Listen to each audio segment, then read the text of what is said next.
Okay, hey, welcome, Bill 469ers. I'm Samuel Dale, years about 1795-ish.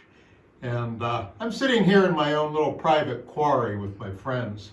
I'll introduce you to them in a minute. Introduce you to my buddies here in a minute. I had a desire to build a stylish house out here in the country outside Lewisburg. And to build a stylish house, you need stylish materials. You've got to have some real good limestone. So what better way to procure some limestone for your house than have your own quarry? Here we are. Actually, the quarry ended up underneath my nice, delicious house, which you're going to get to see on the outside. And my friends are actually going to tell you about the house. First of all, I'll introduce you to my friends. This is Mr. Bruce Teeple. He's the president of the Union County Historic Society. And this is Mike Milosevich. You met him in his wonderful house down on Water Street in Lewisburg a couple of weeks back. So anyway, there was a time when, you can see these are some big fellas here, my friends are. There was a time when I actually towered above these guys. I was about 6 foot 8 inches tall, but while they were writing about history and doing environmental things and so on, I was building this house, and I'll tell you, this is damn hard work. You'll see when you look at these stones outside. Squashed me right down to about my present 5 foot 6 inch stature. So anyway, that's sort of where we get the material to build this house, and they're going to tell you about the house, and they're going to tell you about me too while we're walking around. They know more about me than I know about me. What do you say, fellas? Let's go for a tour of this place. Sure. Okay. Brian, what I'd like you to do is take a shot of the countryside here. We're about 4 miles out of Lewisburg here. Probably closer to 2 miles by the way the crow flies. 4 miles if you drive out here. We're in Buffalo Township, and as I was saying inside, this is the site where Mr. Samuel Dale landed in about 1792. He had actually lived for a little bit further up the line, and then he was able to secure a sizable amount of acreage. And he came here to what was a log cabin on this site. You'll hear a little bit more about that from my friends as we go along. But anyway, I think that he took on about 303 acres he was able to purchase. Is that correct? So, Bruce, why don't you, or Mike, begin by telling us a little bit about Samuel Dale and about how he came by the land, and then we'll spin around and we'll get a look at the house. Let me just real quickly make a point of reference, and I'll let Bruce do the historical aspects of Dale because he is more knowledgeable of that. But if you recall, when we did the Fairweather house, that house was built the same time as this house was. That's right. 1787, 1789. So it's interesting that what was going on in downtown Lewisburg along the river was, there was activity here about that same era. So same era, 2 different houses, 2 different locations that you have seen on this class. So I'll turn it over to Bruce for the history. Yeah, 2 different functions. This is indeed. This was a working farm, or that was a store. A general store. Right. All right. Well, Samuel Dale was a ethnic Scots-Irishman who came over here and then settled first in Chester County, married a woman from a family of substantial means, and moved up here in the around the time of the Revolution.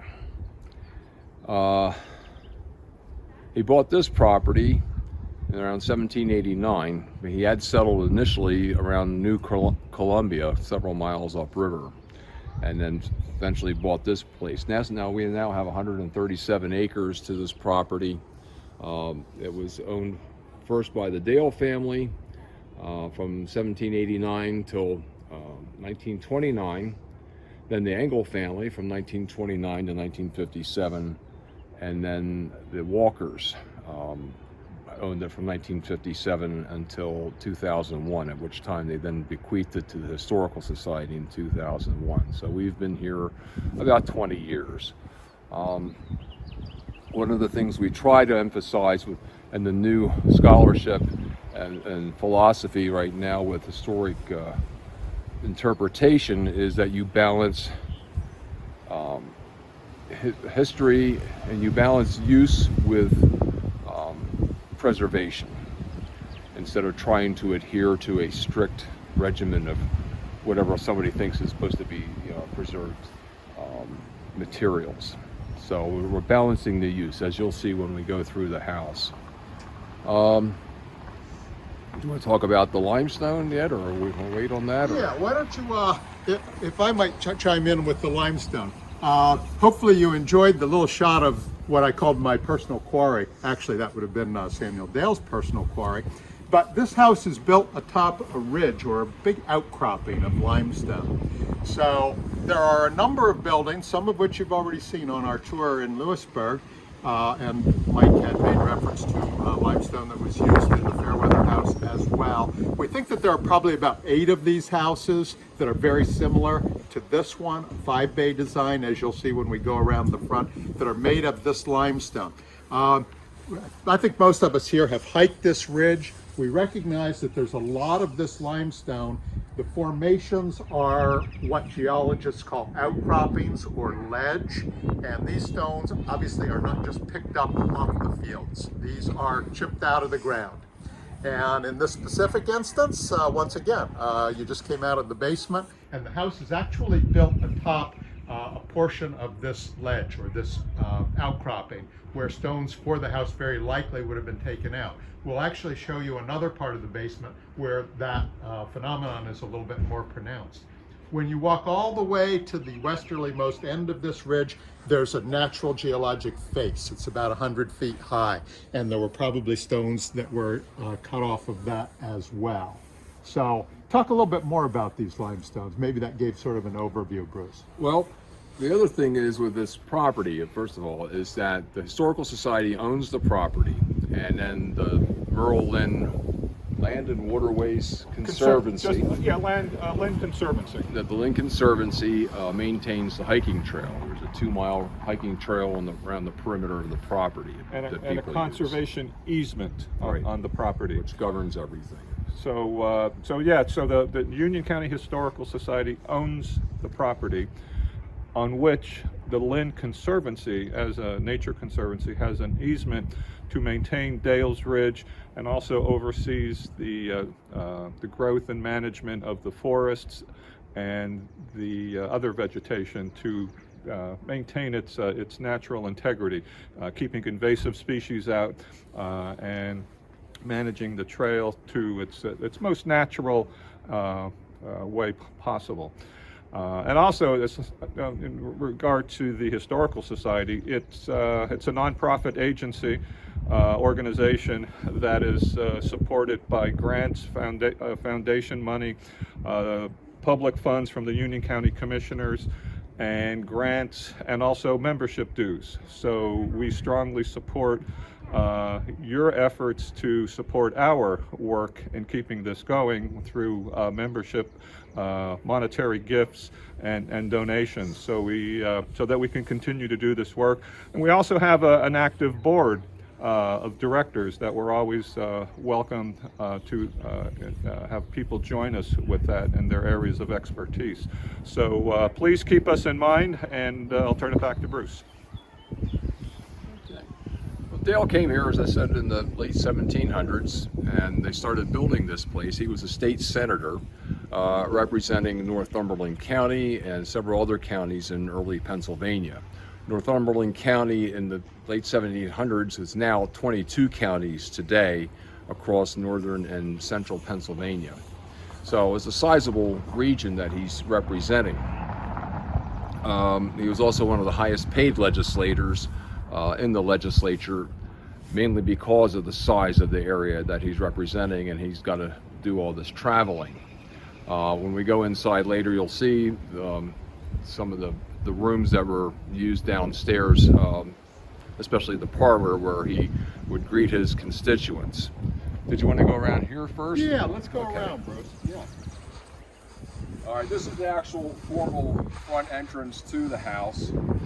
We don't use this at all there were large limestone boulders here that were used as steps that we've seen in earlier pictures, and then the Walkers, when they lived here, they had them replaced with these concrete steps instead. Now, what I'm told, it's possible that originally the lane came around and came up this hill. So you want to give the impression that this is a person of substance here. It's an important person in this house, and leaving that impression, as opposed to that lane, which may have come into existence considerably later. Do you want me to talk a little bit about the architecture while Sure, we're out here? we can do with that. Just step down. I'd just like to freshen you up on styles again, since we sort of started off our program that way 6 weeks ago. And let's just kind of recap on what these styles are. Stylish, of course, as you know, is the watchword. And for a late 18th century farmhouse, this is definitely stylish. This is built in what's considered a Georgian plan. It is primarily federal, if you'll recall. It was definitely built in the federal period. That would have been 1780 to about 1830. The Georgian plan, once again, denotes the strict symmetry of the house. That would be 5 regularly spaced bays on the front, 2 windows on the first floor on each side, and 5 above. The door is symmetrically arranged in the middle. The federal devices that are employed on this house, decorative devices, would be the fully formed fan light, and of course the plain cornice board above. The paired end chimneys. I'd like Bruce to tell a little bit of a story about the paired end chimneys in a moment. A couple other things I'll point out. Have a look at all the panes in these windows. These are high style windows at this time. 12 over 12 on the first floor, 8 over 12 on the second floor. You do notice the difference in the shutters, the fully paneled raised panel shutters on the first floor, held back by the hand wrought iron shutter dogs, and the shutters on the second floor are louvered. Those of course would have been for ventilation. The shutters on the first floor would have provided a little bit more in the way of security. Something else I think these gentlemen are going to talk about, but when I mentioned the difficulty in working with these types of stones, please appreciate the mass of these stones. They are about 20 inches thick, so it takes more than a couple old men to lift one of these things. Bruce is going to talk to you about how they're put in, how they are laid in course by course. I will also like to point out a feature that I've been talking about on other buildings we've seen in Lewisburg, and those are the corner coins. In this specific instance, they're not decorative. They are structural in nature. They tie the rest of the wall together, and you will see the mass of those corner stones. Those are called the coins once again, and they're a bit graduated from the bottom to the top. The larger, heavier ones, of course, are on the bottom because it was hard, like I said, getting them all the way up there. The arches above the windows on this floor, once again, are federal in nature, and they are flat jack arches. And you can see the nice voussoirs with the central keystone on those as well. So Bruce, tell us about how, with the advent of the, or I should say the lack of it, cement as we know it today, the type of mortar that was used, and how this building like this would have been constructed. Normally with a block or brick building you see today, at the end of the day you go past a building site, you'll notice what's called the leads. It's a step effect in the corners, and that's set to make sure the wall is going to be laid up true and plumb the next day. You can't afford to do that here because of the weight of the stones and the quality of the mortar mix. Cement as we know it was not available commercially until the 1890s, fully 100 years after this place was built. But the mortar that was used for laying these stones was made out of sand and lime. Well, you're going to have to burn the lime to make a powdered mixture, which you then mix with water and sand and let that set for a couple of weeks before using that as a mortar mix for your stone. Again, you're going to start in the corner and you're going to lay one course all the way around. corner to corner, all the way around, and so it's going to take a matter of several weeks. By that time, you're hoping that the mortar will have set up sufficiently that you can then start a second course all the way around. But you would probably have a wooden frame inside here first to help. That also would help keep the building stable, and there'd be some tying action going on, and then you have the lath and plaster on the inside to finish off the walls. There are about 40 of these structures all throughout central Pennsylvania. This is the local Scotch-Irish gentry. The Scotch-Irish were the first ones really to settle this region before the Germans. The Germans came in around 1800 or so. They started really trickling in during the 1790 economic crisis created by Alexander Hamilton and his economic policies. But the Scotch-Irish gentry made out pretty well for themselves. You have Dale here, you have Samuel McClay, who was a senator from Pennsylvania representing in Congress. His house is just a couple of miles away from here. As a matter of fact, in true aristocratic fashion, one of Dale's kids is married to one of McClay's kids. So you have these economic and social bonds going on with these families. I always have a limestone that I'll hand a kid and show them the difference between limestone and sandstone. And I say, okay, you can hold this piece. It might be as big as one of these smaller stones. I said, now imagine one of these larger coin stones and heaving those things up to that height. You can imagine how much work it is with these. Also, the quality of the stonework is a lot different. This half of the house was built took about 3 years to build this, and this was built, as I said, around 1789 to 1792, somewhere in that neighborhood. Whereas the other half of the house, when we go up in the porch, you'll see there's a vertical joint separating the original part of the house with another wing that was added on in the 1830s. And then the porch that you saw earlier, that was added on sometime in the 1880s. This would be the easterly elevation of the house. You'd be looking out over Buffalo Creek, right, Mike, to our north right here? Yes. Buffalo Creek would be to the north. Did that actually bound the property in Mr. Dale's day? Okay, Buffalo Creek. And then, of course, as you look on out, you'd be looking on towards the Susquehanna Valley to the east. And we even see the federal penitentiary to our east. We may comment on that right at the very end as another piece of architecture in our area. This is a great shot down here. Imagine approaching this. We're going to be showing you a photo of this house with the large family out front. A photo that's actually over 100 years old. And Bruce and Mike have already given you a little bit of a rundown on the evolution of the families. There were numerous families that lived in the house apart from the owners of the house, and those would have been the tenant farmers. Is that correct? Yep. Okay. So let's go walk around this way, and then we'll have a look at the. Are we getting good audio here, Brian? I think so. Okay. We'll have a look at the south elevation of the house. This is where you will be able to observe the transition between the original house that my friends were talking about that was built in the 1790s and the later L addition. That's what that irregularly shaped portion is that sort of breaks the overall symmetry of the house. That's the portion that runs across the south elevation of the house. And when we get up a little bit closer, I think you'll actually be able to see the line of demarcation where the two buildings were put together. Fully 40, nearly 50 years before the back was built.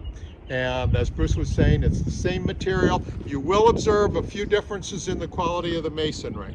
Maybe not quite as high a quality, would you say, Bruce? Yeah. At a later point in time.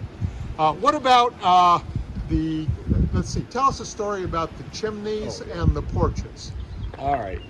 Well, when we get to the log cabin over here, these kind of structures would have had probably one chimney going up through the center because it was hooked onto a wood or some kind of wood stove. because if you go in there, you'll notice there's no sign of a fireplace or anything like that nature. Whereas in this house, you have fireplaces in every room. And the one thing you notice with a house like this is like a Dale's Scotch-Irish, and he has 2 chimneys in the original part of the house, as opposed to a single chimney over here. And the story always is that when you're traveling and you wanted to know what language the person is whose house you're going to be staying at, do they speak English or do they speak German, you'd know from the 2 chimneys it's an English-speaking person, whereas a person with 1 chimney, they're going to be ethnic Germans. Now, why would that be? Were they thrifty? Were the Germans? Well, thrifty? yeah, they're thrifty. I see. Okay. You could call it that. Yeah, that's one euphemistic way to put it, right?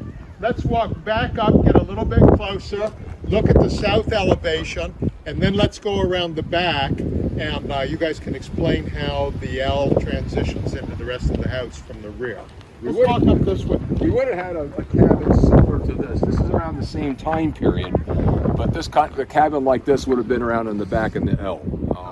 This wasn't the one that was here. This came from another location a couple of years ago, but it would have sat there back in between the two wings of the house. You know, Bruce, I just thought of something else. When we're looking at the cabin, even though that was just brought in a few years ago, that does have a wooden cedar shake roof, which would have been the traditional roofing for probably all structures at that time, including this house.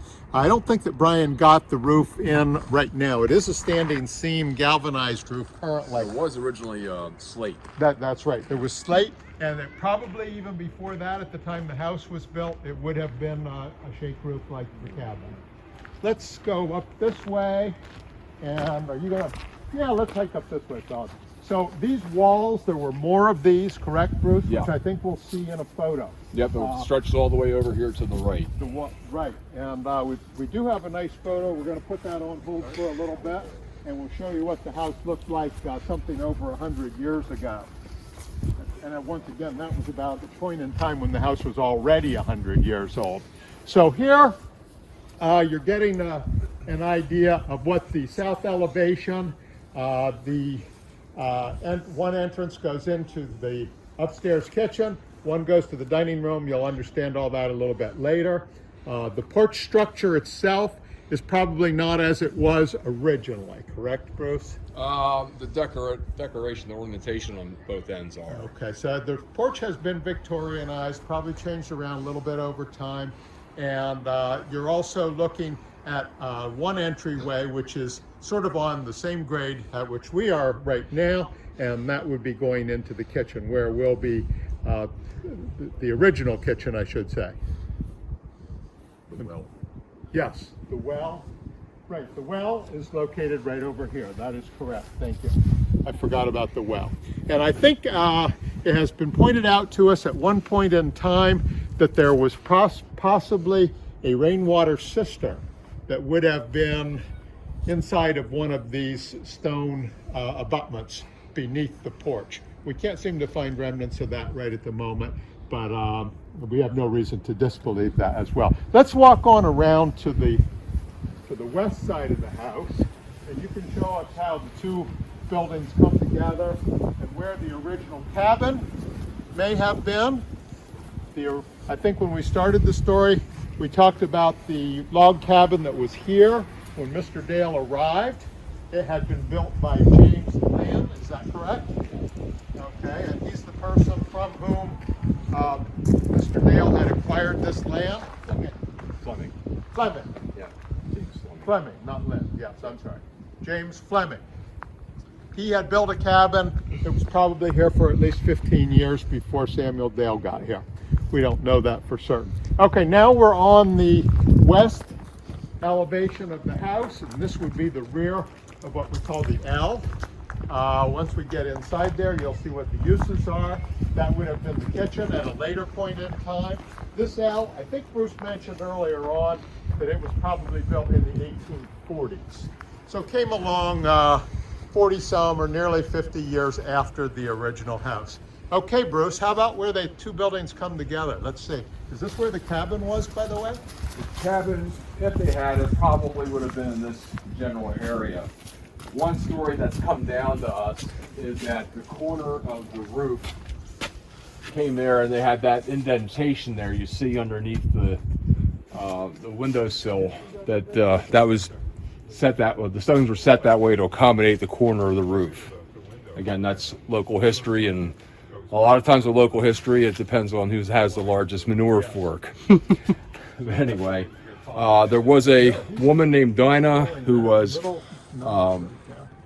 given to Mrs. Dale when the child was about 2 years old down in Chester County. She's an African-American woman who was enslaved, and she came up here with the Dales, and for the most part, she's going to be a domestic, taking care of the house, possibly involved with child rearing, textile manufacture, that kind of thing. Lindsay Woolsey making that kind of material for clothing. My suspicion is that after this part of the house was built, she may have been living here in the cabin. As we go downstairs later, you'll see where she was working in the kitchen that she would have been going through this doorway. So it would make sense that if she's living here in the cabin, she didn't be going through this doorway down to the kitchen. We don't know for certain, but again, that's a possibility. You were talking about that. Okay, and then you'll notice too above the windows, we don't have the liddles. You know, Jack arches. and the jack arches above the windows and the doors on this wing like you do over here. The quality of the masonry is a lot rougher. Even the stones themselves, Bruce, don't look like they're as Dressed. finely dressed Yep. as the others, are they? There's smaller stones back here. Yep. It would have been easier, and they were not dressed, and the mortar work probably wasn't quite as fine either. When Bruce was talking about the notch where the cabin may have been directly beneath the window, but another feature that I think is particularly interesting, Brian, is that splayed area in the masonry. Yeah. Okay, that's the angular part of the masonry in the L. And of course, when the L was built, there was a desire to give the full exposure to that window, which is right at the base of the attic stairs. You'll see that feature when we go inside, but I think it was just particularly ingenious of the builders to make that provision for that window. I just noticed it still has the hinge for the shutter. It does. The hinge is still, wow, thanks, Mike. The hinge is there for the shutter, but obviously there would have been no use for the shutter once the L was built. Unless it was closed. Unless it was closed. Or unless they just put it right into the little splayed area. If we go out to the barn later on, you'll see there's some interesting formations too that the masons had with the front of the barn there. There's two identical curvatures in stone that they laid up, but we'll get to that later. When we get down to the barn. Yep. That's great, thanks. So much to see here.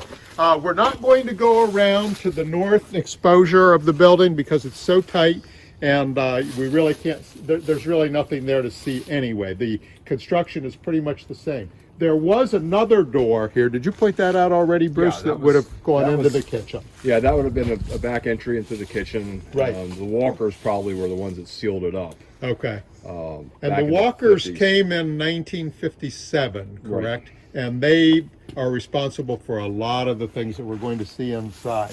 What about this foundation right here? Do we I have don't any know much idea about what this that. was? We really don't know. That obviously came at a later point in time There is a with drain there modern you can cement. see, but that's about all. Yes. This is another good place. You're the geologist here, right, Michael? Quasi. Okay. We have at least one geologist. You've got one guy that's just nothing but a hillbilly, and we've got a scientist here and a historian. So among us, we ought to try to get the story right. But this is the ledge that I was talking about, the outcropping, as geologists say, of solid limestone as it tails off. And envision that area where we started our program today, Brian. It's right underneath that window right there, correct? Yep. Down in the basement. So that would be the tail end of Dale's Ridge. And then, like I said, it extends for about a mile, and it results in a sheer face, which is about 100 feet high. we may even have a little clip that we'll include for our folks later on that I did when I was out there some weeks ago. Let's go in the house, fellas. Okay. Let's go. Go ahead, Michael. Lead the way. Let's go in through the dining room. Across this porch, which, as Bruce was saying, this the ornamentation on this porch. There was a porch originally. Bruce, the steps were probably There was one set there. One and set there was about another here. set that was up at that end. and another set on that end. We'll see that in the older picture. In the later. photo, okay. Yep. And then the scroll work on here, the lattice work and so on, the table leg style posts and so on. Those are all features from about the 1880s, sort of the mid-late Victorian period, when it was very customary to take these farmhouses and Victorianize them in some way or other. It was at the point in time when scroll saws, fret saws were really coming into play. Long bed lays on which these, I call them table leg columns, were put on. This building, incidentally, for those of you that want to have some of these funny words we talk about, this is what we regard as a styler building. So it's got no real columns and it has no real pilasters. These are barely columns. These are more like table legs, right? The other thing, we want to have a quick lesson on architectural styles. Older houses from the 1790s up to about 1840, the front doors under the low part of the roof. Whereas houses built after 1840, as a general rule of thumb, the front doors under the high part, the peak of the roof. Okay. So, and that's kind of Victorian. That's Georgian. Great. Good, very, very good way to. Not always, never- not always true, but It's a good rule of thumb. Good rule of thumb. Thanks for pointing it out. I like our folks to have all the things that they can apply as they're out looking. What about looking at the thickness of these walls right here on these jambs? See, we were talking about the thickness. These are about 20-inch thick blocks. Just about. Just about 20 inches thick. And here you see it on the sill as well. As we go through, and my friends are pointing out various things, I'll try to tell you some of the architectural things that I know about, some of the things that are original. And in this house, as Bruce had pointed out early on in the program, this is a living, working farm. It has evolved over a period of about 200 plus years, and there have been many changes that have taken place. Not anything necessarily recently, although there may be something up and coming in the form of a reconstructed barn. But some of the things that we're going to observe today, particularly those things that you may say, well, they don't work in this house. We've all decided that they do work because this is how people live. They incorporated these changes that sort of were reflective of the times. And when the Walkers got here in 1957, for those of us who are around and distinctly remember that period in time, think of what was popular, and you will in fact see some of those things. Some things that would have been original or colonial were taken out, and there was an attempt to re-colonialize. I talked about this when we were downtown. I hate to use the word phony colonial, but you will see some evidence of areas where the Walkers went through. They attempted to make it look like an earlier point in time, but in actuality, it was kind of a failed attempt. This is the dining room. Bruce, why don't you tell us a little bit about this? All right, this has been the back wall of the original part of the house. This is the dining room area here where the Dale family would eat. They would come up, Dinah or whoever would have been coming up through that door to serve the food to the family here in this dining area. That fireplace behind you is not original. There was one that was in there. Although they did take the mantle and it's up in the attic, so someday I guess they're talking to either that one or the one back in the kitchen. They're talking about maybe bringing that back and restoring the fireplace. That's another project. Several decades in the future, we have a lot of other priorities at the moment. The floorboards are all original here for the downstairs. Bruce, if I might comment on the flooring, something I read, correct me if I'm wrong. This room has a hickory floor, is that correct? Mm-hmm. And our friend Ted, who has done some architectural survey work here, he's indicated in some of his writing that this floor, this hickory floor, of course this is a harder wood, and there's a very good possibility that this would never have been covered, that this was just exposed from the very beginning. Unlike a couple other areas of the house you'll see, primarily in the other major room on this floor, where softer wood was used, and there's a likelihood that there had been coverings put over the floor at some point in time. Not necessarily so much in here or in the stair hall. While we're standing here, Bruce, I'm thinking about this fireplace. This is obviously a massive chimney, and we'll see the cooking fireplace once we go to the original kitchen in the basement. But what do we suppose was in that void area to the right of the fireplace? This would have been mainly for heat. Probably was a Rumford style fireplace. Shallow box. Right. And So- folks, yeah, thanks for mentioning that. I did attempt to give a lesson when we were in the Priestley last week. Once again, Mr. Priestley, of course, he was a sophisticated gentleman, and Count Rumford had perfected his designs around 1895, and there's a possibility, I'm sorry? 1795, when did I say? Sorry, 1895. 1795, the Rumford fireplace. That's the very shallow box, and I had told you how those fireplaces are proportioned so that they work very well, and they throw off a lot of heat, and that may have been a design, as Bruce pointed out, that would have been used here as well. This area over to the right probably is housing the flue for the stove downstairs, because it's all one chimney. So you have separate flues for different fireplaces. Okay, very good. From experience, there is one drawback of shallow fireplaces. They're smoky. Yep. Because of lack of depth, Right, The throat's not.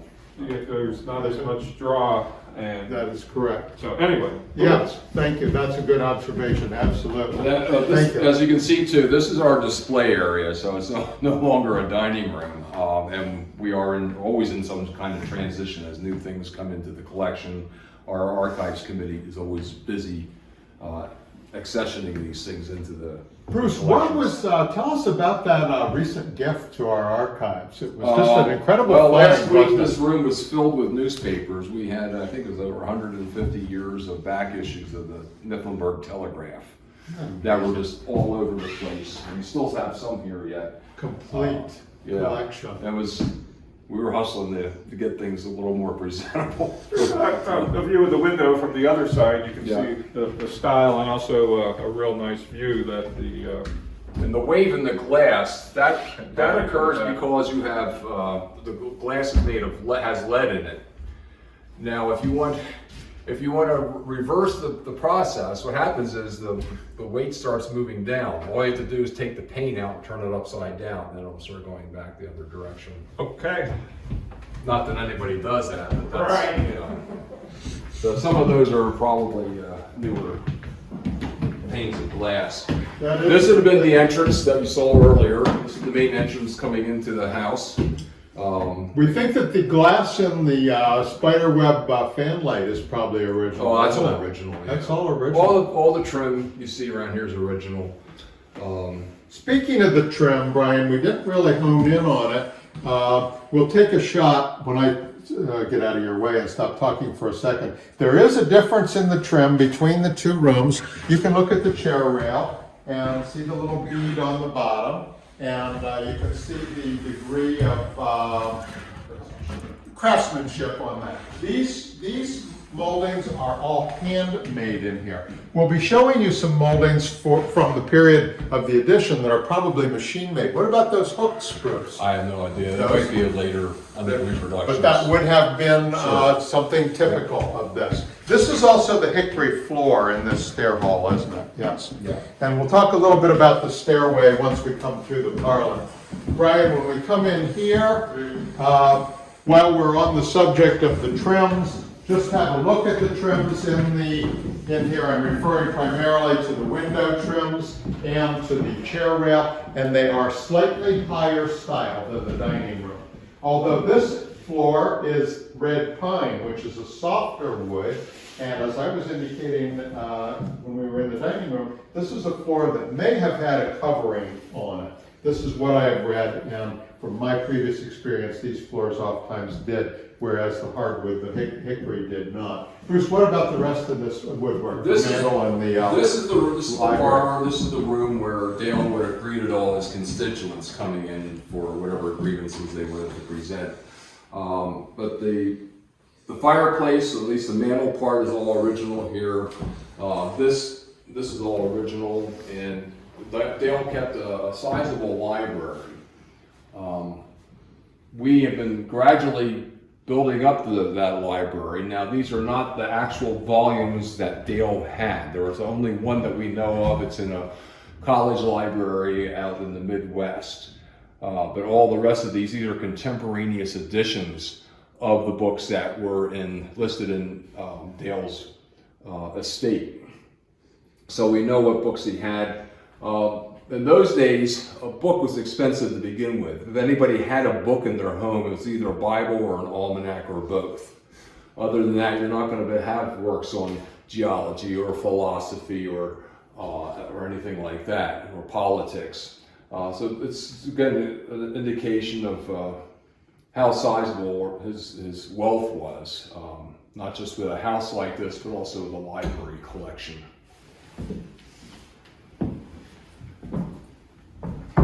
He had several hundred books in that collection. This is sheepskin here. This is an indenture. This is a time-honored way to record important documents. And there's a reason for the scalloping. You have a large sheepskin, you cut it into 3 pieces. The buyer, the seller, and the courthouse each get a copy. In the event of any fraud or dispute, you can fit those pieces together. The other thing is sheepskin is the preferred animal skin to use because it's less likely to have any monkey shines, fraud, or forgery, because of the layers of fat and skin there. It'll be evident as soon as you start scraping away whatever was the original text on a sheepskin. And these are some of the items that were in, this is just a reproduction here, but some of the items that were in Dale's estate we have listed here. So somebody had copied those a while back. We give programs in this room, so we have the screen and we bring chairs out, and so we have periodic presentations on a variety of topics. Where do you want to go next? Actually, had you commented on this already? I was just reading this on the stove. Obviously, this was not original to the 1790s, but at the time, about the time that the L was built, these stoves were becoming more popular. Right. And so the flue would have, the main chimney would have been tapped to have this put in. And I see here that this was a stove that was actually made in a Lewisburg foundry.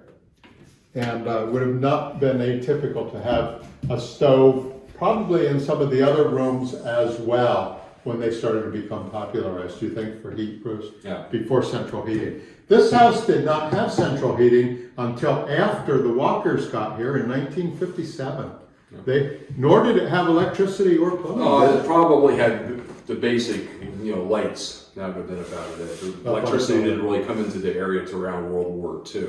That's correct. So, the Engels may have had some, I'm sure, some electric lights in here or something, maybe for generating power out at the barn. Yeah. But it was just elemental electricity, not the... Almost certainly before the Walkers got here, there was probably no indoor plumbing before that, was there?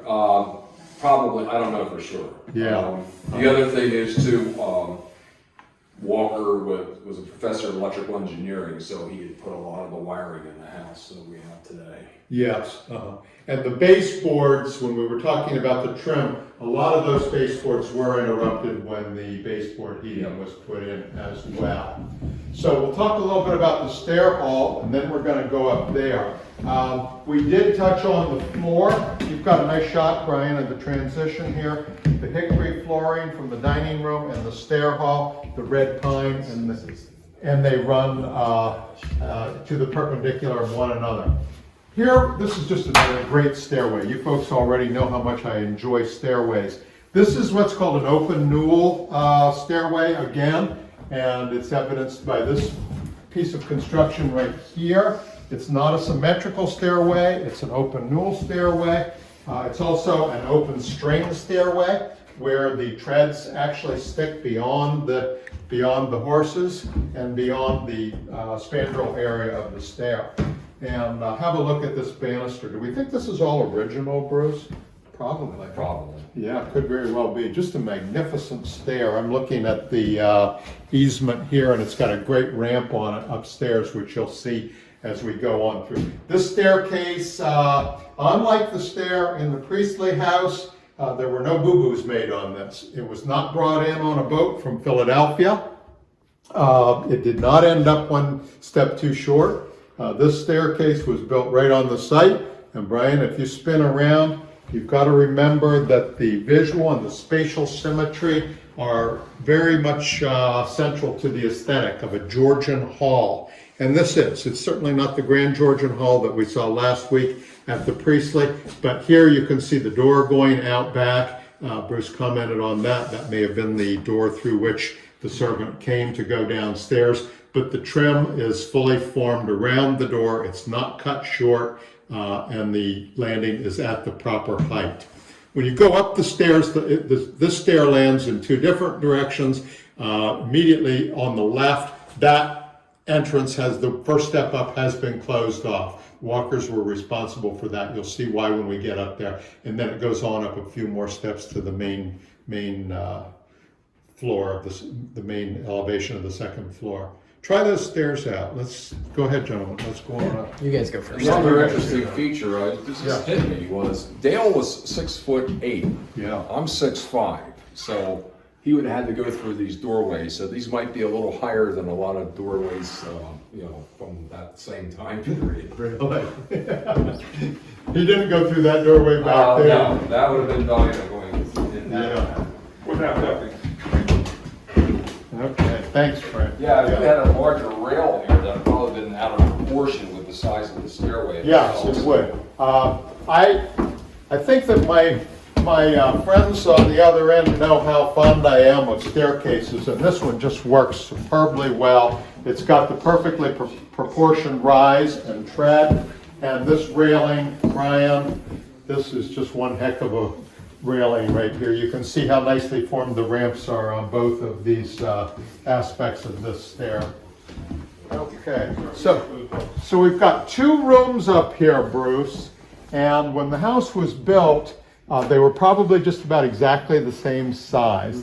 You'll see when we get into the other one that it is slightly smaller, but there are a couple of other differences. I think that my friends will point those out to you as we go along. This is one of the bedrooms, maybe with I don't know which one was which, but there's this fireplace over there. And then the wallpaper was added on by I think the Walkers sometime in the 50s or 60s. And again, we have another built-in cupboard over here. This is all original from the 1790s. So that's a nice chimney cupboard that would have been in the house originally. Yep. There were no closets in here. I know that when we were in the Priestley house, of course built at exactly the same time, that we had numerous comments on closets and or dressing rooms and so on. They just were not very popular among either the English or the Germans. There are a few. This house has a room that in my reading was described as possibly being a dressing room, and that would have been the room in the middle. And you have to remember too, I mean, most of the clothing in the 1700s, it's going to be linsey woolsey. Yes.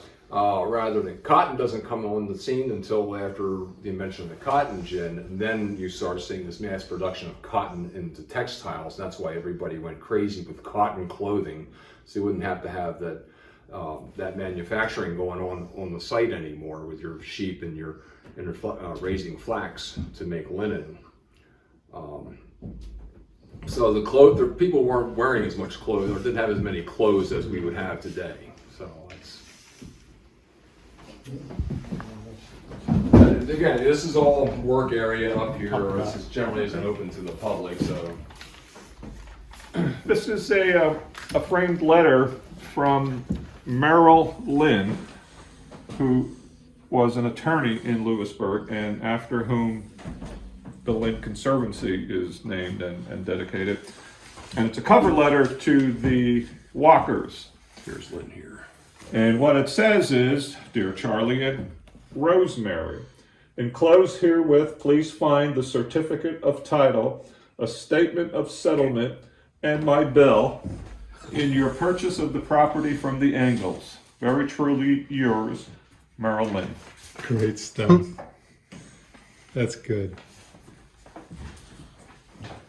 Were those photos of any significance, or were those prints? This could have been anywhere. It's not a very good practice from an agricultural or an environmental perspective, but it's cattle in probably Buffalo Creek. Yeah. Could have been a scene that one would have seen Right. nearly from this window. Incidentally, this is looking out to the north, right, fellas? And the Yeah. creek is right down just beyond the pasture. So yes, Actually, in a brief period, I worked for the Northumberland County Conservation District. Although at first it may seem very pastoral, it's not safe for cattle or cows to be walking in a creek.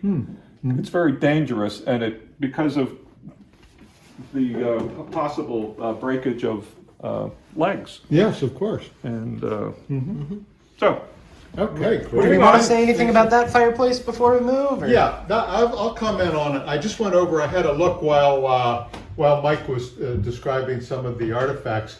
That fireplace has a little bit more true proportions to that Rumford design that we were talking about. It does have the slightly shallower firebox. The height of the firebox does not exactly approximate the width of the fireplace, which sort of deviates from the Rumford design. And the mantelpiece, I would say, is probably original to that fireplace as well. Many of these doors and moldings I was telling you about are original to the house. I know these fellows know that for a fact. And when you see them and touch them, you distinctly get the feeling that they were handmade from the latter part of the 18th century. Here's the one little room that we were talking about, closets, lack thereof. This is a room that may have been, Bruce, changing room, sewing room, something. Those rooms were not really named. That was turned into a bathroom there Yes. when they got indoor plumbing into the house, and Correct. that's not really operational. Absolutely. That would not, of course, that would not have been a bathroom. It would have been either a closet, possibly a nursery room, or changing room, dressing room, as they said. So here we've got the other room. This one, the dimensions of this room have been altered radically by the addition of that wall. So tell us about this. No fireplace on this wall, Bruce? Unless there was at one time, and they put that Slot board. slot board they put in there. That was before my time. But these are the Mifflinburg telegraphs I was telling you about. We just said they're rushing to get these up here. Yeah. And this is, again, another work area here. And then we have storage in the back. I don't have access to that. But that whole other wing there, the newer wing of the house, the upstairs is all for storage of our archives. Right. I'm going to have Brian walk around there. I'm going to try to explain the transformation of the house here, since we can't go into the back, but I think I can give an apt description of what transpired there. As I was saying earlier, this room was dimensionally about the same as the other room at the time the house was built.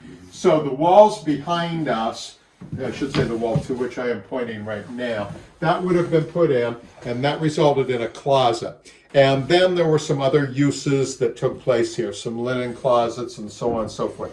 But most importantly, that door directly ahead of Brian at this point, that leads into the L. And when that door is open, you can once again observe that approximately 20-inch thickness of that back wall.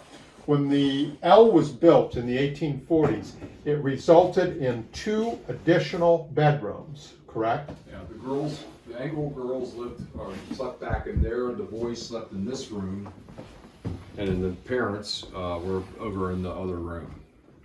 Did you get the audio on that? I think so. Okay.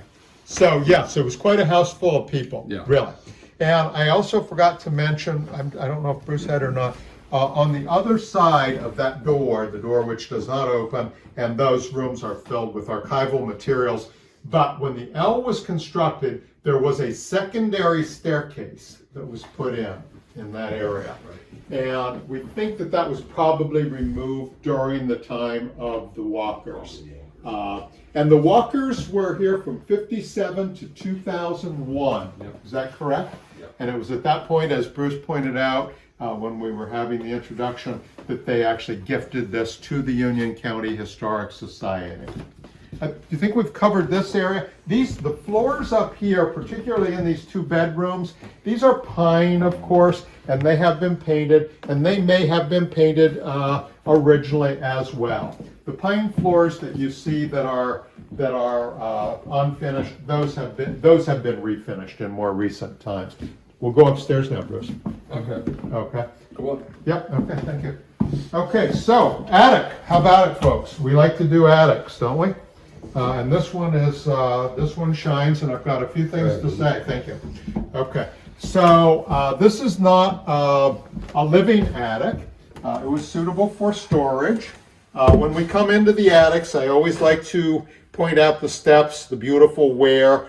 Attics and basements oftentimes are where you see evidence of the human traffic over the period of decades, even centuries.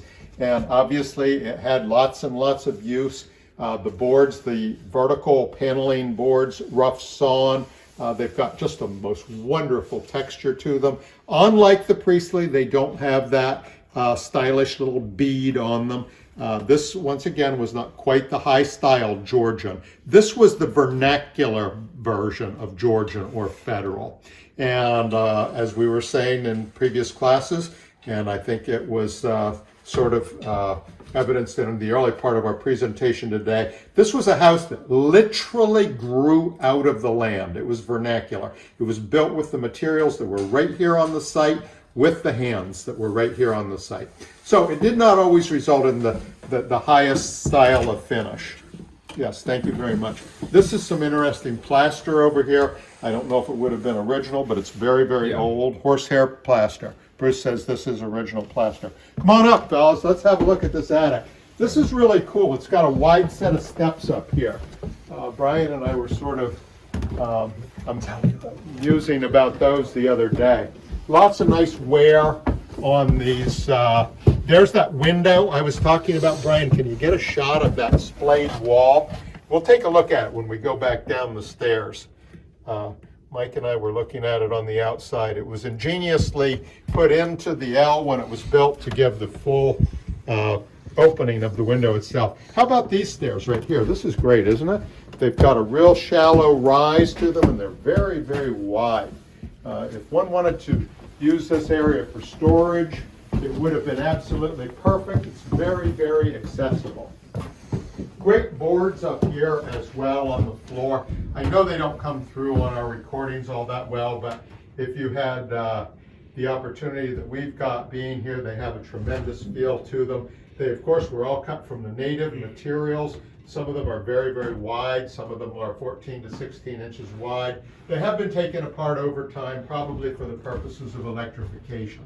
The structure of the roof, from what I have read and what I have observed, has primarily been redone 2 or 3 times in the life of the house. I think that some of the rafters that you see may have actually been original to the house. If they were taken apart, they may very well have been put back.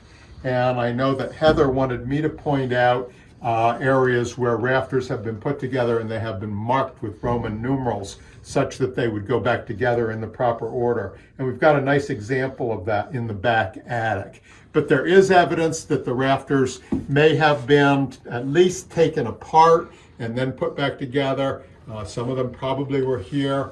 When I look at the ridge board, I'm not really sure, the purlins to which the galvanized metal is nailed. That would have been a system that also would have been used for the original roof covering, which would have been the split shingles, and then the subsequent roof, which was slate, as Bruce was saying. The slate roof was on about 100 years. Yeah. So effectively, the first roof, the wooden roof, was on for nearly 100 years. Not quite. I would say the slate probably went back quite a way. The slate went back a long ways. The slate was the more durable of the materials. And this galvanized standing seam, that's a fairly recent thing, correct? The other thing you'll notice are these louvers here. These are all open, but allows for air circulations on both side gable ends of the house, and that allows for air circulation. And because they're open air, even all year round, we don't get a buildup of condensation, and so the roof and the whole attic up here stays nice. Yeah, it's not, I mean, it gets hot in the summertime, but you have air circulation so you don't get a buildup where it's going to rot the wood out. Absolutely. This would, as I pointed out coming up, I think this would have been just primarily for storage. Someone had conjectured at some point that maybe Dinah had actually lived up here, but I would seriously doubt that. I would seriously doubt that. I do have a little bit of interest in the formation of the chimneys themselves. We know that they're massive on each end, and then of course you can see the transition to the bricks. Do we think that the bricks were definitely put on at a later point? Bricks are probably not original to the chimneys. They may have gone through, do you think, Bruce, in the full limestone form all the way to the top? Possibly. Very, very possibly. Let's take a look in the back attic. That's very interesting. I like to point out where the original wall, the stone wall, we'll call it the west wall of the house. It's just a beautiful example of where that terminated and how the original roof rafters would have been set atop the wall. You might want to talk a little bit about that as well, Bruce. Oh yes, the mantle. That's right. Did you have something to say about the mantle? This is the mantle I was alluding to earlier that was taken out from one of the chimneys downstairs, either in the back where the gift shop is, or in the dining room. I'm also looking at the brick here. The brick over at the other side, that was all laid with cement, whereas some of the older brick you can see here is deteriorated. That's probably more original stuff. That's more original. Okay, but you see the newer bricks at the top there have an actual cement mortar. Yeah. Cementitious mortar. So let's go on through. You can go ahead there. Okay. You can fit there better than I can. Alrighty, okay. I'm going to go in. This is a squashed down area for the squashed down guy here. So anyway, Brian and I made some very interesting observations. Bruce, you can tuck in there if you want and talk about that wall where it comes up. This is the original back wall that I had pointed out earlier for the main part of the house, and then where you're standing now, that was the addition that was put on probably in the 1830s or so. Right.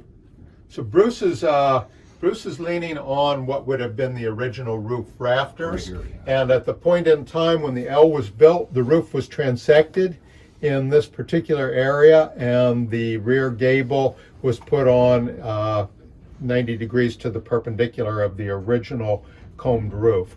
All of the rafters, folks, if you'll recall when we were in the pre-slate, I talked about them being cut on the taper, and these are as well. It's very, very subtle, but it was a device that was employed to give strength to the rafter down at the point where it sets on the plate. That's the wall, and then it tapers off at the ridge board.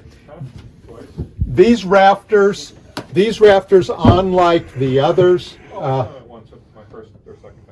unlike the rafters in the main part of the house, some of these rafters are actually put together with a blind mortise and a blind tenon.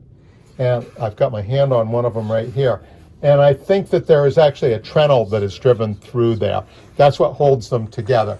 This roof was probably not as substantially redone as the roof over the front. Bruce is shaking his head, that's correct. The roof structure, primarily the rafters up here, Once again, no real ridge board. These are mortise and tenon rafters, tapered rafters, and they were probably original to the house. Now, spin around and we'll take a look at those Roman numbers, Brian.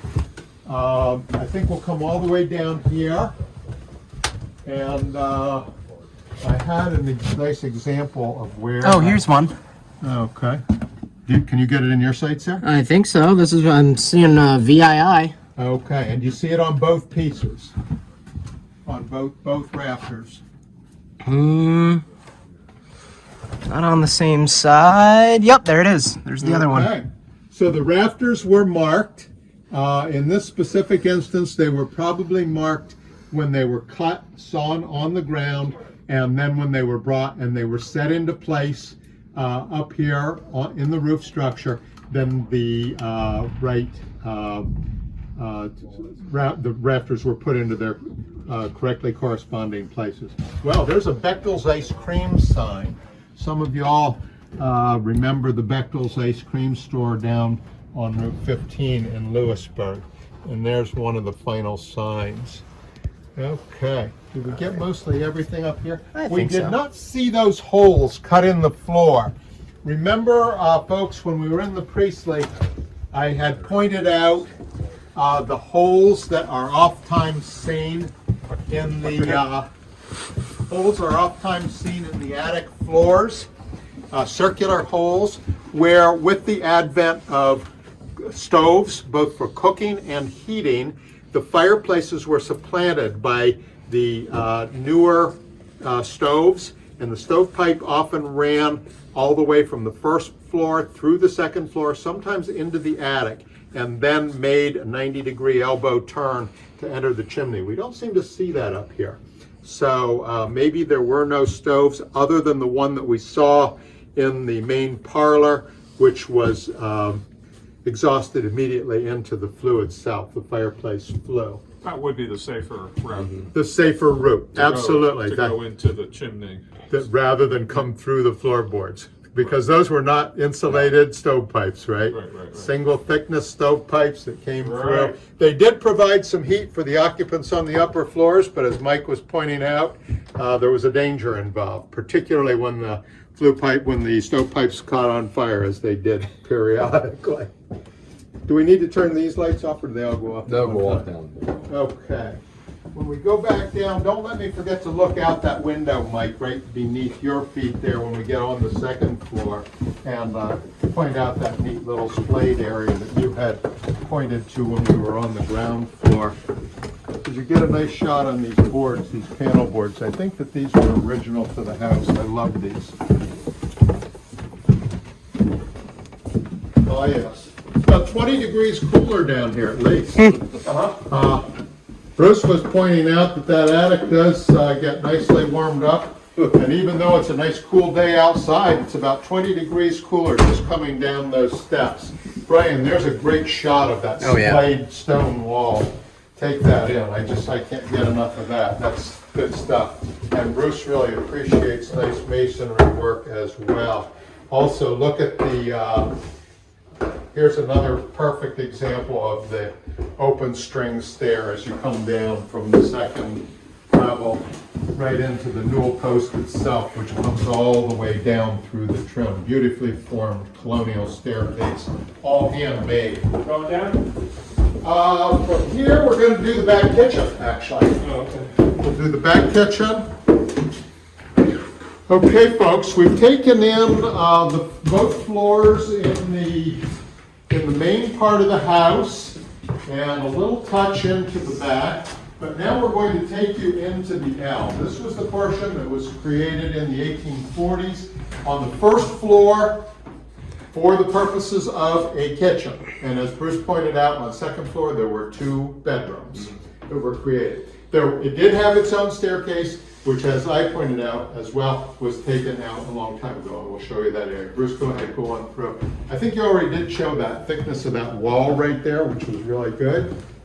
This was the original back wall of the house, Brian, right there. Okay, and we're coming into the area that would have been all the kitchen, with the staircase, the secondary staircase, would have been just about immediately in front of Bruce. And do we think that was taken out after 1957? The Walkers took that out when they had the desire to create these pantry spaces, I guess we'll call them. The Engels would have had more reason with all the kids to have a back entry and to go up to the back stairway, whereas the Walkers wouldn't. They didn't have any children, so yeah, it would make more sense that the Walkers would probably. So they utilized it for another purpose. And then the Historical Society, they had some of the cabinetry here put in back around 2003, I think 2002. I see. The canteen, the restroom, and so on were put into these spaces that presumably the Walkers had created for storage spaces, pantry spaces, etc. And lots of cabinetry and shelving and so This is on. all modern stuff. This is all wood mode construction. This is of the wood mode era. As fellows were saying outside, this is a living, working place. And it's definitely alive with the activities of our society today. I think that you folks, with what Mike and Bruce were saying about our historic society, it is a nice active society. I have personally recently become a member, and those of you particularly that live in the area, we'd like to encourage you as well. This is the back kitchen, which is now, I'll put in another plug for our society, is now used as a gift shop or a book room. So there are lots of nice items back here for sale as well. Bruce is going to go into a little bit more. I just want to, while I'm thinking about it, I'll just talk about the moldings back here because I did give a little bit of treatment to those in the front when I talked about the handmade moldings. Back here, you will look at the reeded trims around the windows and the little patera or the bullseyes at the corners. By this era, those would have been machine made. Yep. They would have been bought in a local mill, and they would have been brought in here to trim this out when the kitchen was created. Bruce, tell us about what was done here with the fireplace and so on. This was obviously This is modernized. This is modernized by the Walkers when they assumed ownership of the property, like the other fireplace over there in the dining room. But again, you see they retained the notion of having the built-in cupboards over there in the corner. Right behind you here, this is that doorway we saw outside that was converted into a window, so it allowed for easier access from outside. And then the stairway probably was in this corner or somewhere in this vicinity. We don't know exactly where. Maybe one of the Engel descendants can tell us more about that. Right. But that's about it. In other words, when we were at the Priestley last week and we were looking at the big giant cooking hearth that was built at the time of the house, once again, this portion of this house came along fully 40 years later in the 1840s. But there still would have been a cooking fireplace built in this area. Now that would have supplanted the original kitchen in the house, which you still have yet to see, folks. So we're going into more secret places, obviously. But Bruce was pointing out that some of this woodwork on this may have actually been original. I'm looking to see if this board would have been hand planed. I'm not really sure. I did read that these chimney cupboards on this side, Brian, that the upper portion at least was original. There's kind of a dry sink area beneath. That was probably reconfigured. Well, I know it was. I can see that the panels and the doors are much newer. The hearth itself, of course, in the original configuration, there would have been no such thing as a raised hearth. The hearth would have been at the same elevation. You'll see that down as the floor itself. That's correct. So this was the kitchen when the probably after widow Dale passed in the 1830s. This would have been constructed. Her children would have been on here for a while yet, and they had the desire to have the kitchen on this floor. In the meantime, we're going to go to the original kitchen that Samuel, and what was Mrs. Dale's first name? Ann. Ann. Okay. Samuel and Ann had. Mr. Dale passed in 1804, so he, like Mr. Priestley, did not have a particularly long tenure in the house itself. His widow was on here, though, for a number of years, like 30 years. She outlived him. Mr. Dale passed away when he was 63 years old, and by the time his children were finished with their childbearing years, they had grand total of 63 grandchildren. So Mr. Dale would have had a grandchild for each year of his life. He lifted a lot of heavy stones and took him down early, didn't it? Okay, let's A lot go. of traveling. Yeah, a lot of traveling, that's it. Okay, so now we'll come back out and we'll go down the steps to the, Go ahead. down the steps to the kitchen from the dining room.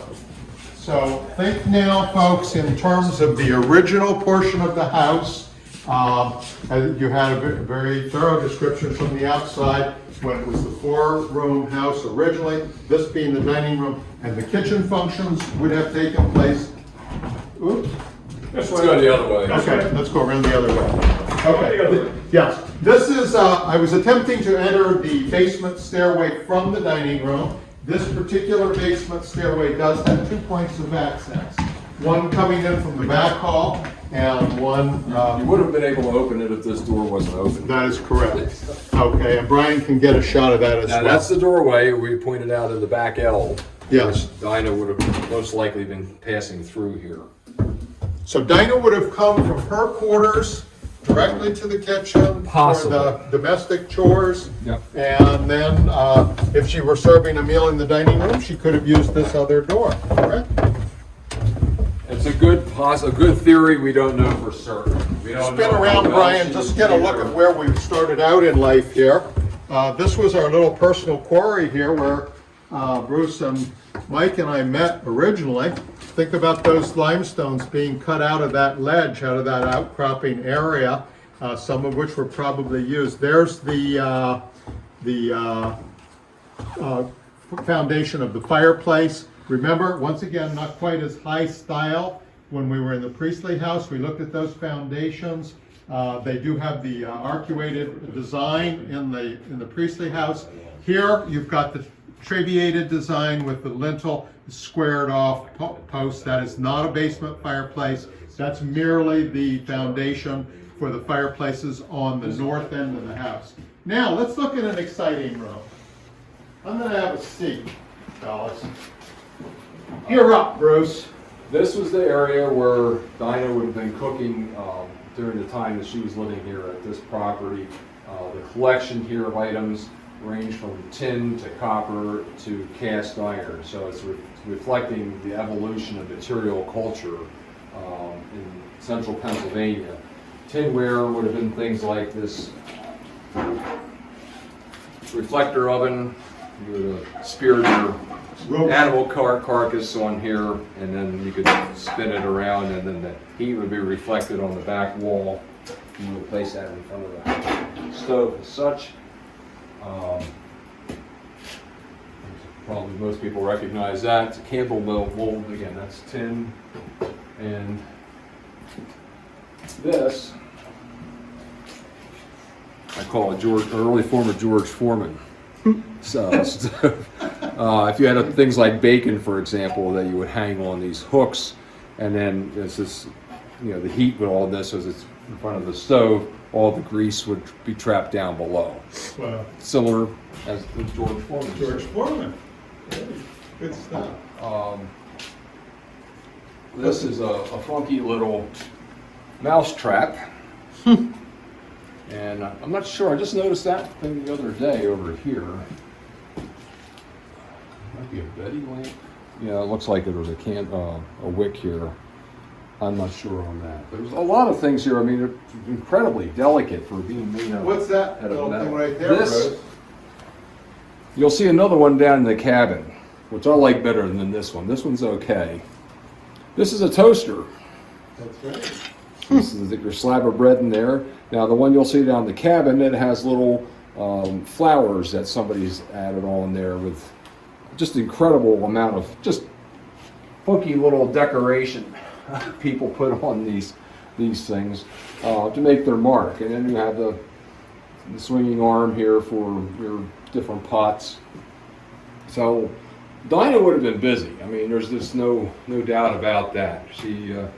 She's doing all the cooking. She probably was doing a lot of the textile processing and manufacture as well, processing the flax to make linen. I'm sure there were fellows that were probably shearing sheep, and then you blend the wool and the linen together to make your linsey woolsey up until cotton became the predominant material for textiles.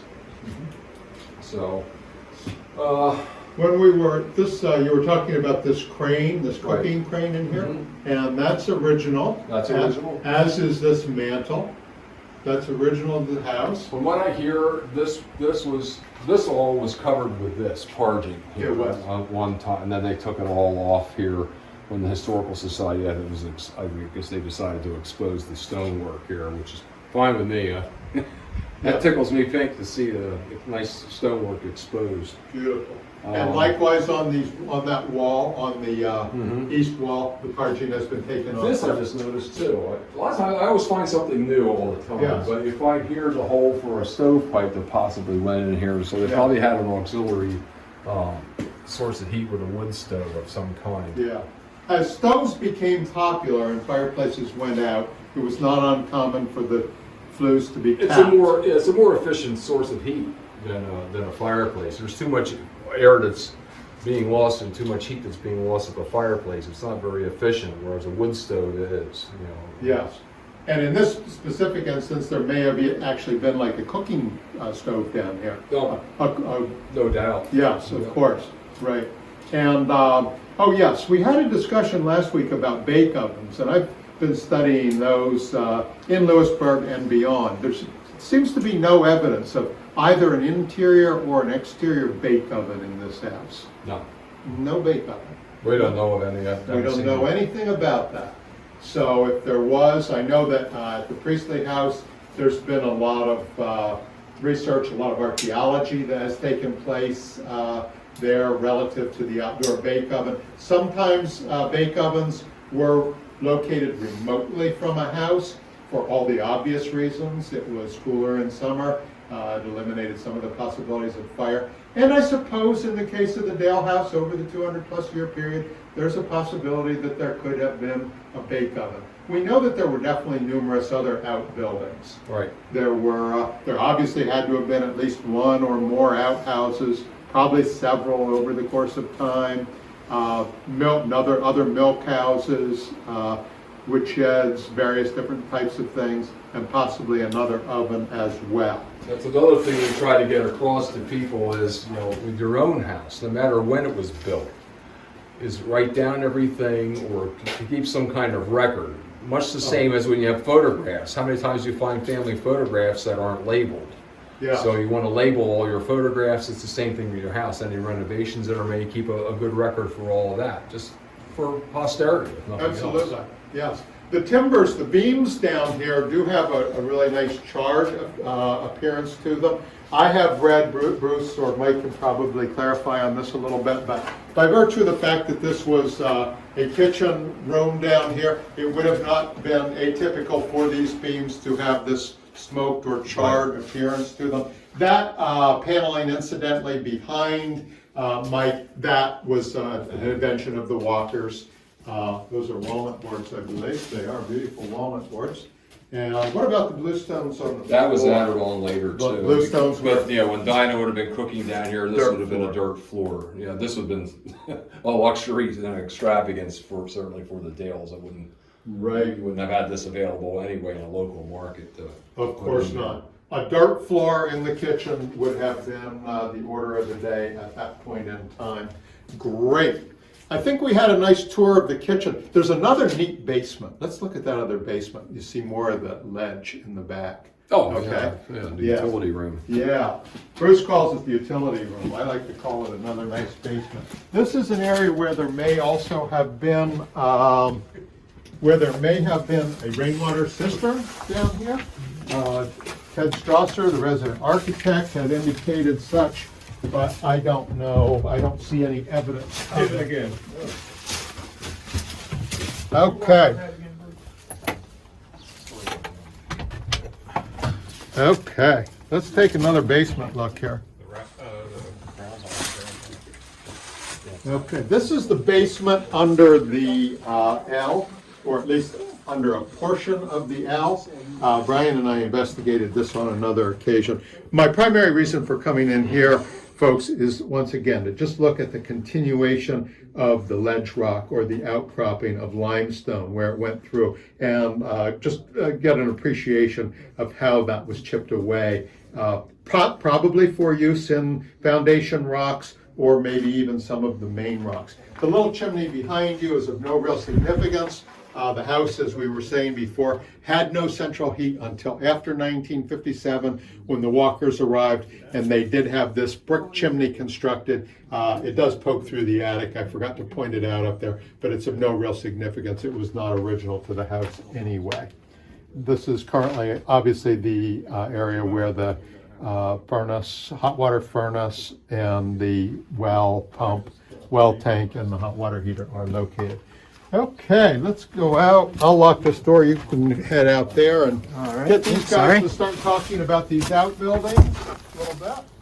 Okay, so we'll go over here to the, you want to go to the milk house or first, or do you want to go to the? Let's swing over to the machine. Let's do the milk house because I like that photograph, that early 1900s photograph. We've had all this discussion of what, I'm not sure. Probably not much. Okay, yeah. I figured we were just going to the milk house. Yeah, that's good, yeah. We can sort of pick up as we get to it. Talking about what we're going to see in the photo, but Bruce will explain that. All right, so where are we? As we get in. How about the milk house itself? Did you get a nice shot of the outside of it? I'll get a shot afterwards, I think. Okay. It's called the milk house or the dairy shed. This was erected by Jake Engel around the mid-30s. He started a dairy operation here, and then also had an ice cream store, and then sold milk throughout the neighborhood here in Buffalo Township. This photograph has been invaluable in helping us understand. This was taken around 1905. This is Mr. Schoppel and his family. These are tenant farmers under the Dale's ownership yet of the farm. As you can see, we mentioned earlier, there's a set of steps here and a set of steps here off the porch. There's this wall which has disappeared. I don't know where the stones went. Either they were buried in that embankment that you saw off the front door, or they were poured into a sinkhole to fill a sinkhole out in the fields. Who knows? That was so long ago. This shed here came down, but the tool shed that we'll go to in a little bit was based, the design was based roughly on this design here. And this was a barn that dated back to the early 1800s or so. That was the original barn. That burnt in 1935 or so, and Jake had another barn brought in here, recycled or repurposed, I guess you could say, rebuilt on the foundation of the barns. We'll go over there in a little bit. But here's Jake and Maud and their 10 kids, so they had to have a pretty good sized family to keep the operation going. One of the design elements when I was first doing tours, I didn't really know much about the operation, and luckily one of the first people I gave a tour to, they were telling me, oh, this is just like my Pap's milk house. I said, well, tell me more. She said, well, they didn't have a concrete trough that was flowing water all the time. I said, bingo, that makes sense, because that well that I pointed out earlier, a little depression in the ground, that's supplying all the water for the property or for the household. That would have been flowing through here and then going through this drain to cool the milk down that you get from the cows. And then they had steam processing going on over here for sterilizing the bottles, milk bottles. And you can see the number that did to the grout on this concrete. It was a lot worse on the outside, but there probably was a pipe here for allowing exhaust or whatever they were burning or using for fuel.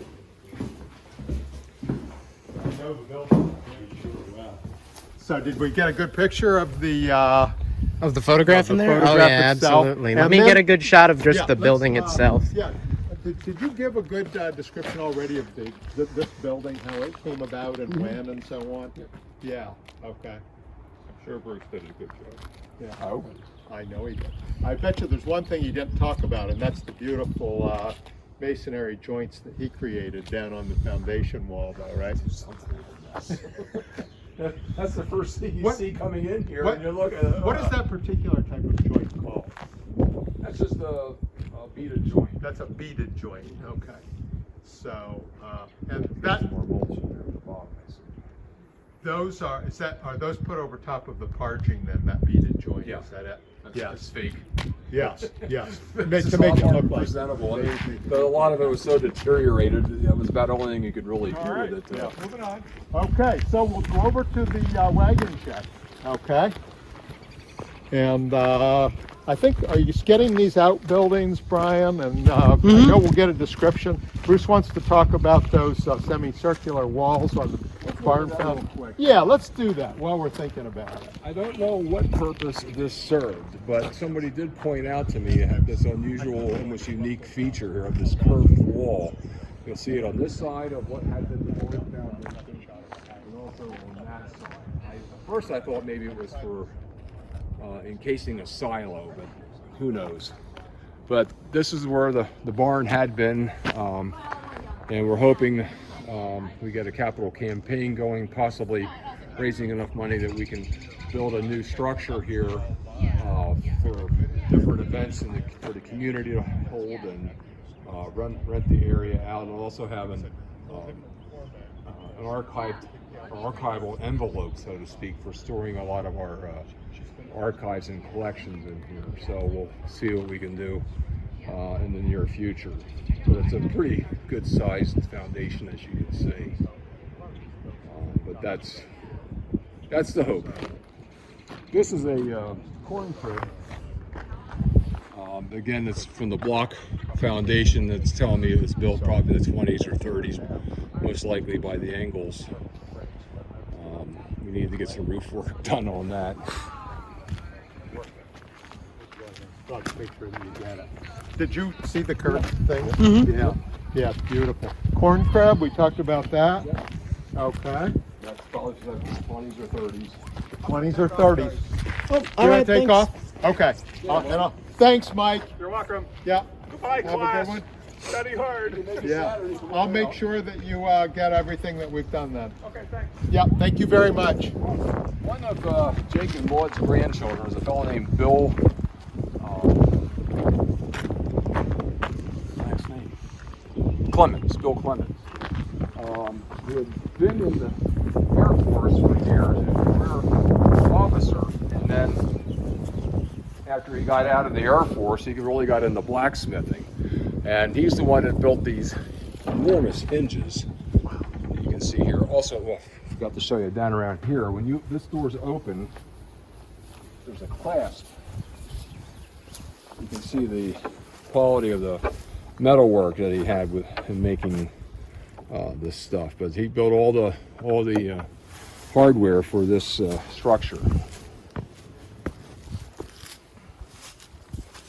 Unfortunately, we lost him there a couple of years ago, and so we decided to start up a scholarship fund, and we're using that to help a metalworking student from the Sun Tech school, technical school.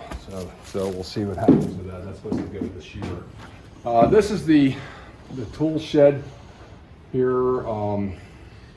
Again, this is more of a temporary area because it's so crowded. We'd like to get some of these into that barn area when we do get to rebuild that barn if possible. But here are some of the interesting things here. That long stringy thing, that's leather. That was a fly swatter, giant fly swatter to keep the flies off the back of a horse. And you can see this picture here. This one here, you can see he has them on the back of his horse. This object here is a potato slicer for seed potatoes. Now I plant 30 to 50 pounds of seed potatoes every year, but I can cut them by hand in half an hour or an hour. This thing, you're talking a pretty good large-scale operation of growing potatoes. So this, well, I can't get into the work, but that's what that's used for. So the operator would have sat on the seat, put the potatoes and worked the treadles. work the treadle down below, yeah. And slice potatoes like crazy, like you're Oh, going out of style. You can do up a couple 100 pounds, right?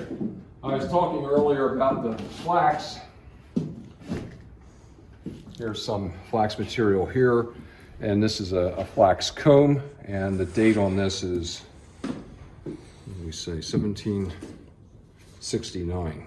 Wow.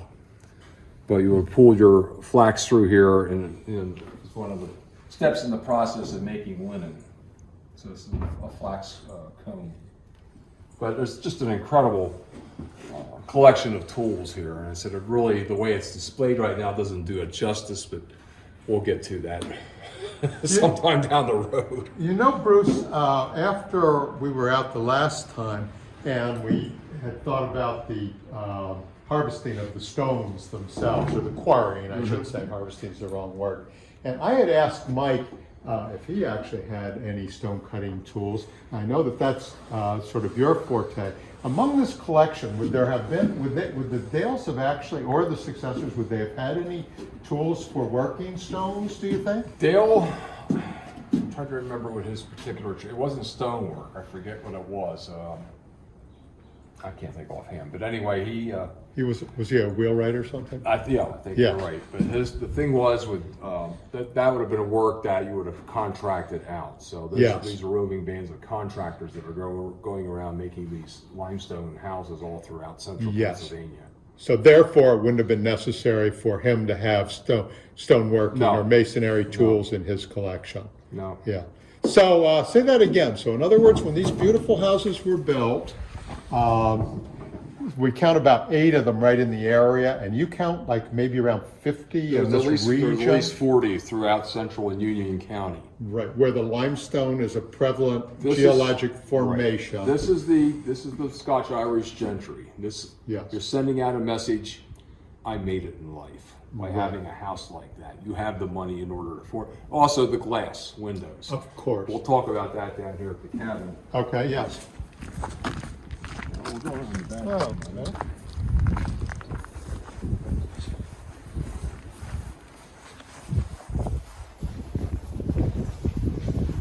We had a little problem with the ground on these. Wow. Stones at work. Work those over. I guess. That up again. This is the Milne Druckenmiller log cabin. It dates from 1789. You can see the Roman numerals that are cut into the logs.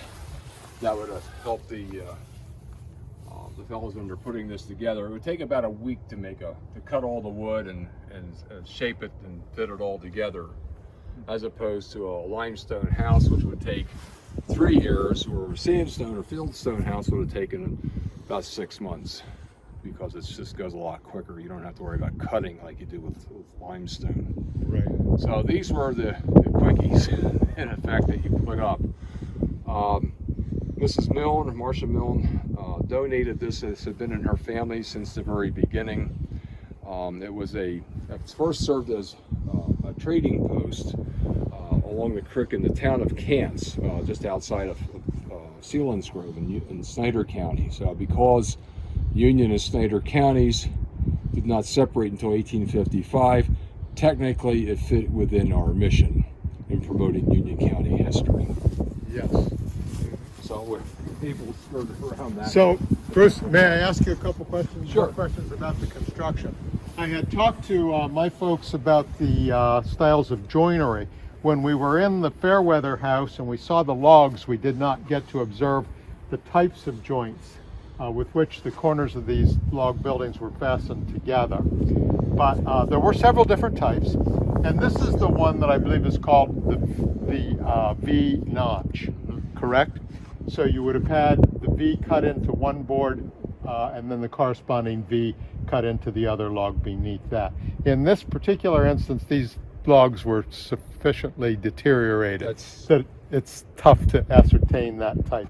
But what about this chinking again? Did we already talk about that? This is modern. There was an Amish crew that Mrs. Millen hired to move this over here.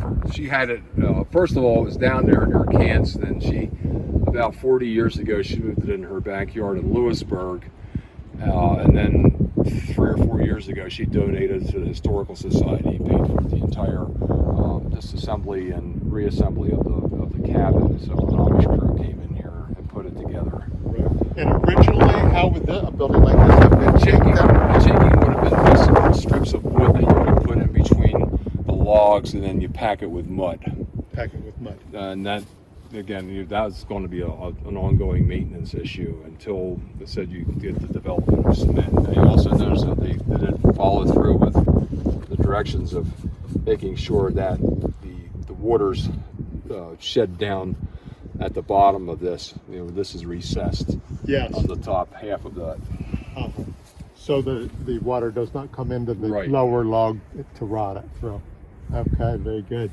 Yeah, these logs really show some age, don't they? It's I mean, Wormholes, deterioration, yeah. it's not a preservationist dream, but that's not the point. I mean, our point here is to show, some of the elements of log cabin construction from that time. The fact that you have an actual one that's been out in the weather, it's still a testament to the materials and to the workmanship. Yes. Okay, now come on around here. Okay. This is a tree we had to have cut down, a sycamore tree. It was over there in the pasture. There was a lot of wind damage. We didn't want anybody getting hurt. So I told the tree surgeon, I said, well, just leave them there. So we dragged them all over here, and we use these as seats for programs for school students. Didn't know what else to do with them. We'll put them to use doing that. Sure.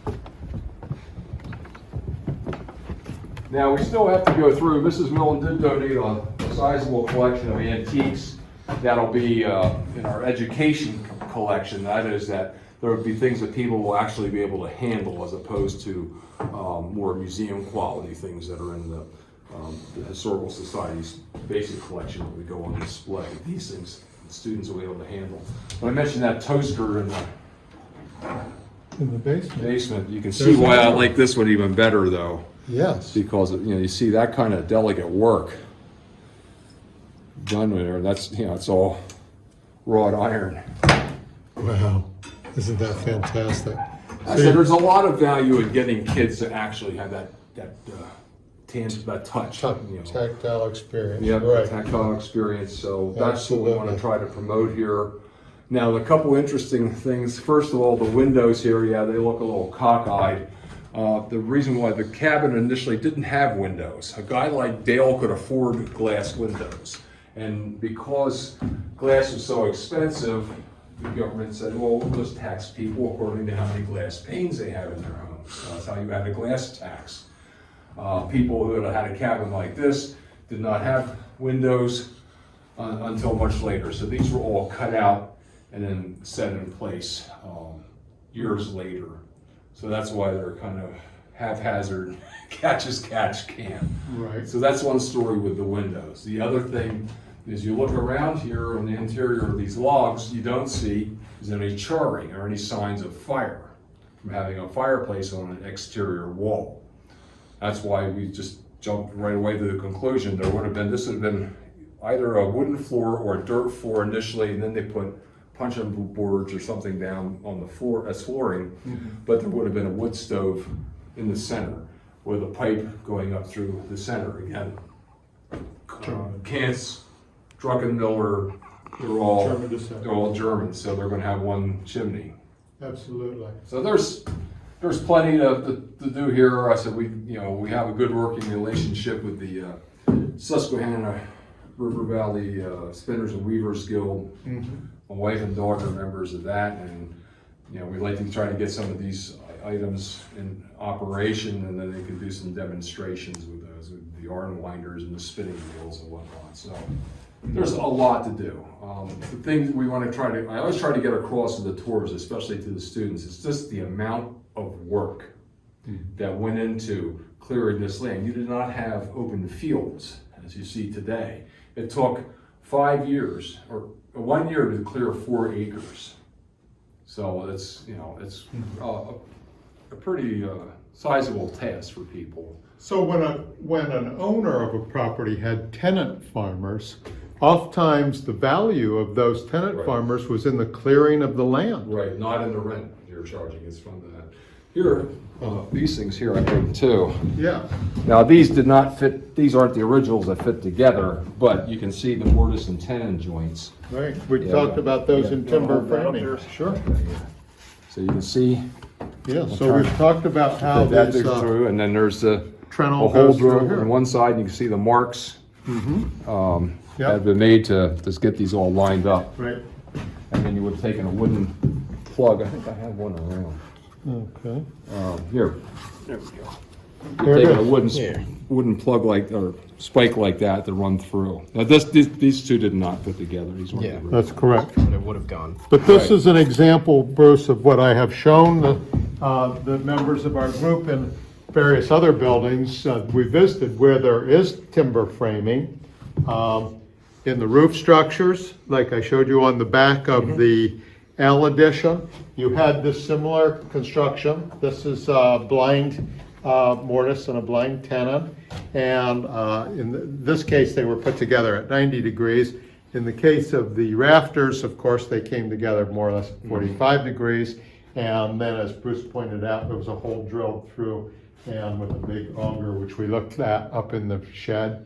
And then this Trenel was driven through to hold everything together. They could have been used in the perpendicular, or this member could have been put in on the diagonal, in which case it would have been called the knee brace. Okay? Yep. Lots of interesting artifacts in here, isn't there? Wow, great tour. So I'm glad we have this log cabin, Bruce. Like you said, it's not original to the property, but it is an example of what would have been here before Mr. Dale actually began his fine house. Yep. There's another house, Bruce, that is very, very similar to this. You were talking about the number of these structures in the area, and it's just beyond eyeshot. But Brian, it's right in that direction. And when I'm hoping that our members do get to come out to the Dale Engel Walker house. You come about 2 miles out on Route 192 west of Lewisburg, and you turn north, or you would be turning right as you're coming from Lewisburg on the Strawbridge Road. You come approximately another 2 miles. You'll see the wayfinding signs for the Dale Engel Walker house. I hope that you all get to come out here even before we get opened back up after COVID times and we resume the activities out here. Please feel free to come out and hike the trails and come and look and walk around the house. When you're out here, also have a look at the other house. That had an historic name as well. I forget the name. I forget it as well. But when you're here and you cross the modern bridge, Brian, which I'm pointing to right now, that crosses the Buffalo Creek, you will observe the other house. And like I said, it's very, very much like this house. Probably built right in the same place. Samuel McClay's is another one. Sam McClay's is another one, absolutely, within 2 miles of this house. So with that, we're coming upon the 2-hour period here. Bruce, this has just been incredible.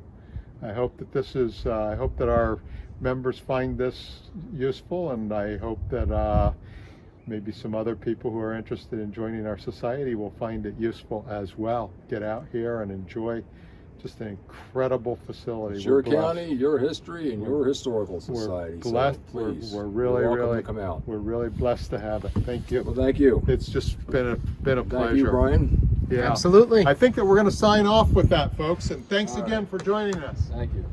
Okay.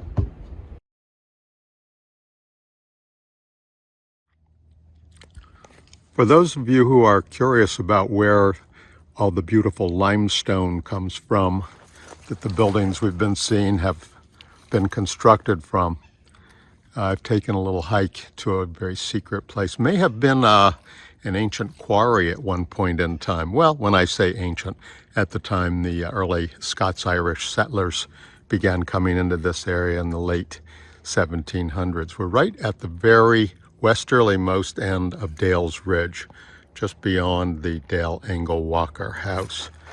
Let me pan around here a little bit, look out over the valley to the west, and then let's just come back to the quarry for a second. This is a limestone face. Let me see if I can zoom in just a little bit more. Believe it or not, folks, this is probably something over 100 feet from the bottom all the way to the top. Imagine this was an ancient seabed at one point in time. About a third of the way down, you see the transition from the material that looks like it's a little more stratified into the solid rock. Obviously been there for a few million more years. And it looks very much like the materials from which those beautiful buildings were built. I'm inclined to think that the Dale Engel Walker house may have utilized this as a quarry. In fact, the stones in that particular building were simply not picked off the top of the ground, nor were they all chiseled out of just some outcropping. They may have actually been taken out of a face such as this one, a natural face that presented quarrying opportunities. So I hope that you all get to come out here when you come to the Dale Engel Walker house and you take the Lynn Conservancy Trail. Go to the westerlymost terminus, something less than 2 miles, maybe just a little over 1 mile. When you get to the fenced-in area, that's right here. Don't be shy, just walk around the fence, come down here where I am. Just don't fall over, because it's about 100 feet straight down. Would have some very, very bad results, but you'll have a spectacular view of this face of limestone, and this is the ridge. This is limestone, and this is where the materials come from which so many of our wonderful buildings that we've seen in our tour have been constructed. That's all for now. Thanks.